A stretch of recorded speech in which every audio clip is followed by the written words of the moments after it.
Thank you very much for this amazing opportunity. It's a pleasure to be here among friends and people that I have great admiration, such as Professor James Stevens Carroll, Neil Burrows, and so forth. So my name is Bruno. I'm an architect. I'm from Brazil, yes, but I'm living in London for 7 years now. I've been doing some studies there. My wife is here with me. And today, I'm going to talk about Brazilian architectural heritage, an overview of traditional methods and history. So, why is it important to understand Brazilian architecture? First of all, if you ever want to visit Brazil, that's important. That's one point. And the second important point is the fact that Brazil is the biggest country in South America. So whatever happens in Brazil will play and will have a big influence in different countries in South America. So I think Brazil has a big potential to be a positive force to the architectural uprising movement, to the traditional and classical movement as well. So that's why it's important to put Brazil on the map. So basically, in the next few slides, I'm going to talk about Brazilian architecture history, just a short overview.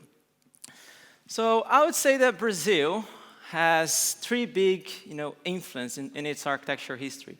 The first one is the indigenous or the native influence from the people that lived there before the Portuguese arrival, before the 16th century. We can learn a lot from these people. Especially the way that they use natural materials, vernacular materials. That's part of our, Brazilian history. We also have the Portuguese influence, which was, quite important. The Portuguese arrived there in the 16th century, and they brought classical principles. They brought this, academic discipline to Brazil. So we start to build this, amazing structures that, unfortunately, we just have ruins today. And then we have a third influence in Brazilian architecture history, which is the African influence. The Africans came to Brazil not in the best circumstances, we know that, but we can learn a lot from them. They brought some important building techniques with them, so they were extremely important. So I would say Brazilian architecture is a blend between the natives who lived there before the Portuguese arrival, the Portuguese who brought the classical principles, and the Africans who brought some extremely important building techniques as well. So Brazilian people in general, it's a mix of all of it as well. Okay, it's very difficult to identify a Brazilian because, fortunately we are a nation with so many people. So normally we split Brazilian architecture in three periods. The first one is the colonial period, the colonial architecture. Here we can see some, beautiful buildings in a city called Ouro Preto in Minas Gerais. We can see, a human scale city. It's a very walkable city, lots of color. Okay, one of the things that I would like to point out here is basically the eaves of the house. You can see that we have long eaves, right? Well, there is a purpose for that. Brazil is a tropical country, so it rains a lot. So that's the explanation. And traditional architecture is all about adaptation to, its local geography, climate, and so forth. So we have an architecture, or at least we had in the past, that was completely adaptable to our environment and to our country. So this is what we're trying to, rescue from the past. We're trying to bring this back with our institute, the institute that we recently created, and with INTBAU Brazil, which also joined the institute. So another thing that I'd like to point out here is the elements, the colors. Anyway, it's a very walkable city. You can tell by looking at the pictures. Here we have this, beautiful Baroque church. We can see some, beautiful elements here. Christian elements, Christian symbolism, and local stones, local artisans. It's something completely traditional. It's something that represents Brazil in many different ways. Okay, we have these cities that were created in a very interesting geography, in a very organic way, not from top to down. Okay, here we have the second period in Brazilian architecture history, which is the Imperial period. This is a very significant period as well because by that time, I mean, beginning of the 19th century, the Napoleonic Wars were taking place in France. So the French classicists, they were in trouble. So Emperor King John VI invited these people to Brazil. They came to Brazil and they established some very important institutions. They brought like classical principles, classical education. So it was a very significant period in history, especially in Brazilian architecture history. And as a result, we had some, fantastic buildings. This is not Paris. This is Brazil. We were talking about Brazil in the late 19th century, beginning of the 20th century. Okay, different range of styles, eclecticism, neoclassic styles, neo-Gothic styles, and so forth.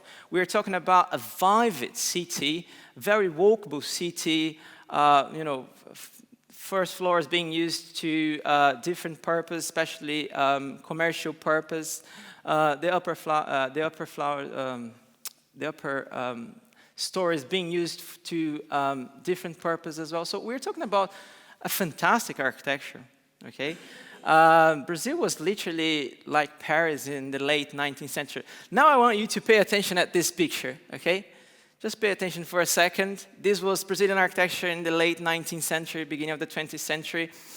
This is called Avenida Rio Branco in Rio de Janeiro, and this is the same avenue today. Yeah, it's very discouraging in a way, but it just shows that we have a lot of work to do. People in Brazil, they are really inclined to traditional architecture, but they don't know how to fight the system. That's why we're creating this institute. So yeah, it's very sad. And then we have the last period in Brazilian architecture history, which is the Republican period, with some beautiful eclectic buildings. You can see the local theater in São Paulo. You can see the new colonial movement bringing back, these Portuguese and classical elements of the 17th, 18th, and 19th century. Beautiful architecture, richly ornamented, with classical elements, arts, and so forth. So you might be wondering, well, if Brazilian architecture history is all of that, why you guys are building all those rubbish buildings, like glass buildings everywhere in São Paulo, Rio de Janeiro? Well, there are a lot of explanations, okay? We're gonna get there soon. So how did we go from this? Okay, we were talking about Ipiranga Museum, beautiful museum, built like in 1895 by Tommaso Bezzi, like neoclassical building, richly ornamented. How did we go from this to this? Okay. This is a museum. If you didn't get it, if you didn't understand it as a museum, I don't blame you. It's really difficult to understand that this is a museum, okay? But this is a project designed by Pritzker winner Paulo Mendes da Rocha, okay? It was built in 1995. So in 100 years, from 1895, we had this, okay? But 100 years later, we have this brutalist structure, and then they're exposing this, I don't know, whatever it is, and making it a perfect place to visit on the weekend.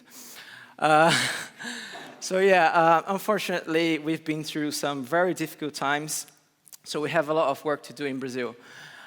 So how did it happen? How did it take place? Well, there's one single answer: Charles-Édouard Genoret, the big friend of us, well known as Le Corbusier. He came to Brazil in the 1920s, 1930s, and he made some disciples to his sect.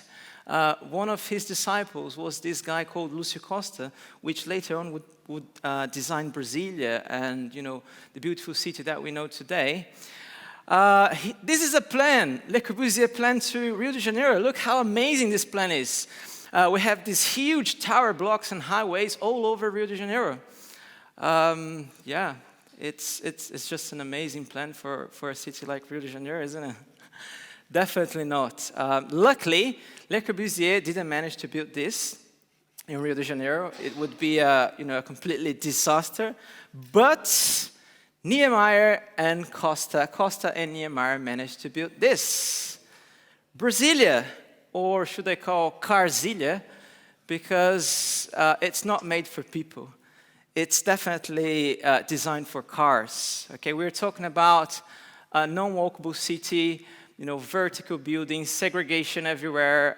The Athens Charter is literally here, everywhere. Okay, Brasilia it's a terrible city. It's an experiment. Okay, someone just dumped a pile of concrete and said, "Look, just have fun with this concrete here," and the modernists did whatever they want to. Okay, it was an experiment, and as an experiment, it was a completely failure, unfortunately. So it's just a model of how not to build a city. Okay, so yeah, and just to finish my presentation, I've got some good news. We have some, brilliant architects in Brazil. They are working almost like, the FBI secretly, hiding from the establishment. But we have some, fantastic architects, such as Zanini Caldas. He passed away a few years ago, but he is a fantastic architect. He has this vernacular approach using wood and different natural materials in Brazil. We can clearly see here a Brazilian house, not only with its materials, with the eaves, as I mentioned before, the roof. Anyway, it's clearly a Brazilian house. Here we also have a Brazilian house with a different approach. So we can design different houses with different approaches. Traditional architecture is not about the classical approach only.